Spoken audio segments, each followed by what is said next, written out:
So he's not necessarily a major player in Lansing as we know him, but that doesn't mean he doesn't have a chance in Detroit, where there's very different political dynamics. That said, Mayor Duggan, who announced his reelection recently, came out with a huge round of endorsements, has lots of support. He's going to be really tough to beat.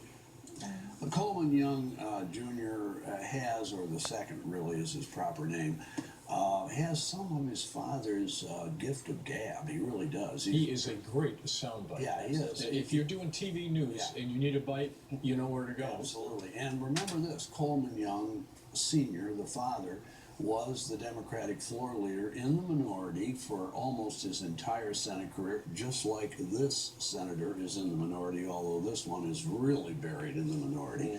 And so, he comes roaring out of the blocks, and it's an era of term limits. He's going to be done pretty much otherwise.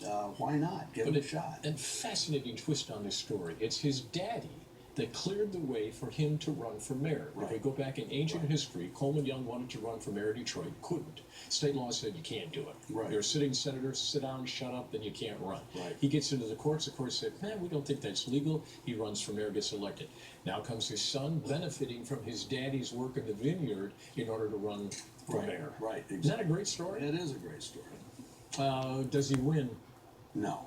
I mean, I think he's got a financial block he's going to run up against. Obviously he's a senator. He can raise money from these statewide groups. But, being in a pretty safe seat in the minority, he hasn't had to work as hard at some of those big funders.